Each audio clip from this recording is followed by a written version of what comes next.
위헌적인 계엄이 방첩사령부 주도로 미리부터 준비되고 있었다는 정황도 하나둘 나오고 있습니다. 계엄 선포 닷새 전 여인형 전 방첩사령관과 정성우 전 1처장이 중요한 신고와 보고도 물린 채 4시간 넘게 독대한 사실이 확인됐습니다.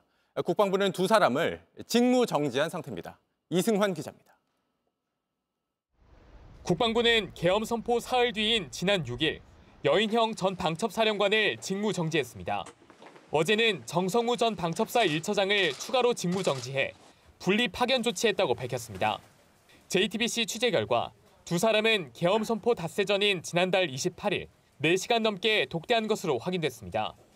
여 전 사령관은 이날 오전 10시에 계획돼 있던 대령 직책 신고를 참모장에게 넘기고 정 전 차장과 독대했습니다.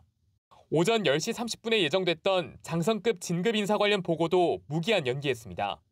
독대를 마친 뒤인 이날 오후 3시쯤에야 보고를 다시 받기 시작한 것으로 파악됐습니다. 여 전 사령관은 당초 25일 단행된 장성급 인사 결과에 대한 자체 정보 수집, 분석 결과를 보고받을 계획이었습니다. 27일 초안 보고 뒤 여 전 사령관이 직접 수정을 요구하고 보고 시간을 잡은 건데도 갑자기 일정을 미뤘던 겁니다. 방첩사 관계자는 사령관이 사실상 하루 종일 업무를 중단하고 정 전 차장과 독대한 것으로 중요 신고와 보고를 미룬 건 상당히 이례적인 일이라고 말했습니다. 정 전 차장은 계엄 문건 작성 등 사전 모의엔 전혀 관여하지 않았다는 입장입니다.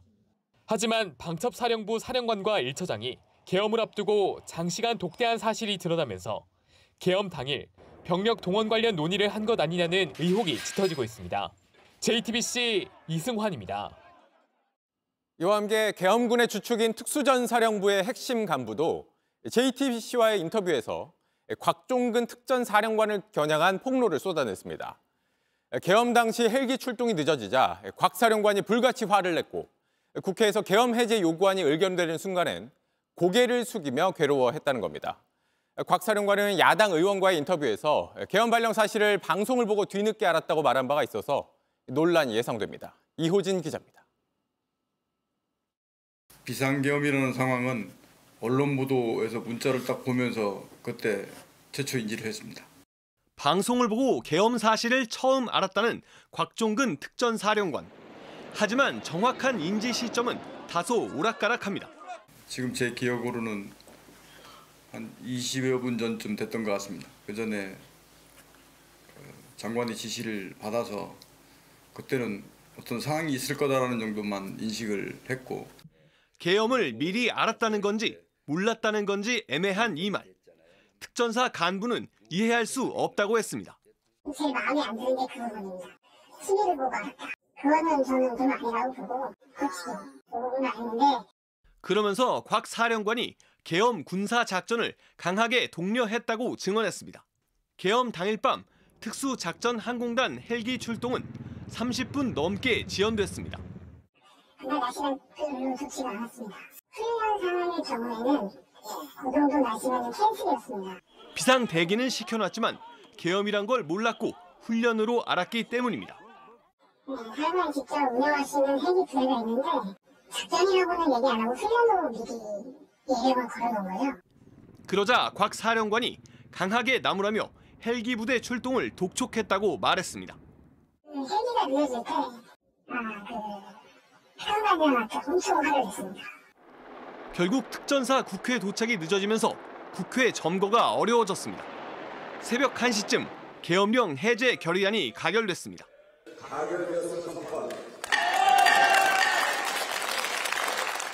특전사 간부는 곽 사령관의 당시 모습을 이렇게 기억했습니다.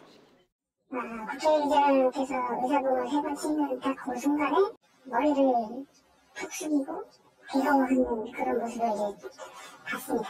당시 국방부와 특전사 사이 연락 내용과 작전 지시 등을 면밀히 살펴봐야 하는 이유입니다. JTBC 이호진입니다. 지금 보시는 이 문서, 전두환의 자필 서명이 담겨 있는 1980년 계엄 공고문입니다. 계엄을 선포할 때마다 이런 공고문을 공개했는데 이번에는 이게 아예 없었습니다. 없는 건지 공개를 안 하는 건지 어느 쪽이 됐든 모두 위법입니다. 이은진 기자입니다. 국무회의의 심의를 거쳐 비상계엄을 선포한다. 대통령 최규하. 서울의 봄 당시인 1980년 5월 나온 계엄 공고문입니다. 밑으로는 총리와 국무위원들 자필 서명이 빼곡하고 계엄을 하는 이유도 한쪽 전체에 적혀 있습니다. 군사 쿠데타로 정권을 잡은 전두환도 계엄을 선포할 때면 이런 공고문을 올렸습니다. 계엄 선포 시 그 이유와 종류를 공고해야 한다고 규정한 계엄법 3조를 따른 겁니다. 그런데 윤석열 대통령은 12.3 계엄 관련 공고문은 한 번도 올리지 않았습니다. 원래라면 담화를 통해 계엄을 선포하고 해제할 때 같이 나왔어야 합니다. 하지만 6일이 지난 오늘까지도 감감무소식입니다. 어쩌면 처음부터 아예 없었을 가능성도 있습니다. 정부 고위 관계자는 JTBC에 공고문을 보지 못했고 존재하는지도 모르겠다 했습니다. 전문가들은 명백한 법을 어긴 것이라 했습니다. 참석한 공무위원들이 누구냐 하는 것 정도는 알아야 되거든요. 아직까지도 지금 공고가 안 된 것은 그것은 절차적으로 상당한 하자다 이런 생각이 듭니다. 국법상의 행위는 대통령이 문서로 해야 한다고 규정한 헌법 82조도 무시한 행위입니다. 이 대통령의 헌법 의식, 헌법 이 준수 의지가 얼마나 위험한 건지, 박약한 건지 이거를 확인할 수 있는 거죠. 그날 계엄 선포가 어떻게 이루어진 건지 보여주는 국무회의록은 아직 한 글자도 작성하지 못한 걸로 파악됐습니다. 책임 소재를 가를 중요 자료들은 미궁 속에 있고 참석자들은 여전히 입을 닫고 있습니다. JTBC 이은진입니다. 지금 상황이 더 걱정되는 건 군 통수권이 여전히 윤석열 대통령에게 있다는 점입니다. 국방부도 오늘 이런 사실을 공식화했습니다. 내란 혐의로 출국 금지까지 된 피의자가 군을 지휘 통제하면서 언제든 제2의 비상계엄을 할지 모른다는 우려가 나옵니다. 강희연 기자입니다. 국방부는 현재 군 통수권자는 윤석열 대통령임을 분명히 했습니다. 지금 국군 통수권은 누구한테 있나요? 대통령께 있습니다. 법적으로는 현재 통수권자에게 있습니다. 계엄령 선포 권한도 여전히 윤 대통령에게 있다고 밝혔습니다. 법 조문을 다 아실 텐데요. 그것이 누가 선포 권한이 지금 달라진 것은 없는 것으로 압니다. 윤 대통령이 불법 비상계엄 선포로 내란 혐의를 받는 피의자임에도 마음만 먹으면 사실상 군을 지휘 통제하고 계엄을 다시 선포할 수 있는 겁니다. 윤 대통령은 지난 7일 담화에서 자신의 거취를 비롯한 사태 수습 방안을 여당에 맡기겠다고 했습니다. 국민 여러분, 저의 임기를 포함하여 앞으로의 전국 안정 방안은 우리 당에 일임하겠습니다. 하지만 담화 직후 이상민 행안부 장관의 사의를 수용해 면직안을 제거하는 등 대통령으로서의 권한을 사실상 포기하지 않고 있습니다. 야당에선 제2의 비상계엄도 가능한 것 아니냐는 비판이 나왔습니다. 언제라도 국지전을 다시 일으켜서 제2의 비상계엄을 또 할지 몰라요. 어떻게 국군 통수권자가 내란 숙의 피의자입니까? 이런 논란을 의식한 듯 외교부는 오늘 외교정책의 최종 결정권자가 윤 대통령인지를 묻는 질문에 외교부는 정상적으로 외교 업무를 수행하고 있다며 답을 피했습니다. 결국 윤 대통령이 실제 권한은 내려놓지 않은 채 허울 뿐인 이선 후퇴를 거론한 것 아니냐는 지적이 나옵니다. JTBC 강연입니다. 네, 이런 가운데 윤석열 대통령의 지지율이 오늘 11%까지 떨어졌습니다. 국민 10명 중 7명은 비상계엄 선포가 반국가적 내란 행위라는 데 동의했습니다. 대통령 탄핵에 찬성한다는 응답도 70%를 넘었습니다. 김태형 기자입니다. 한국갤럽이 국민일보 의뢰를 받아 지난 6일부터 7일까지 실시한 여론조사에서 윤석열 대통령 지지율이 11%로 취임 이후 가장 낮게 나왔습니다. 지난주 발표된 갤럽 조사에서 16%였던 역대 최저 지지율을 또 한 번 갈아치운 겁니다. 부정평가 역시 전주 대비 11%포인트 오른 86%로 집권 이후 최고치를 또 한 번 넘어섰습니다. 8년 전 국정농단 사태 때 박근혜 전 대통령의 지지율은 국회에서 탄핵소추안이 가결되기 직전 5%를 기록한 바 있습니다.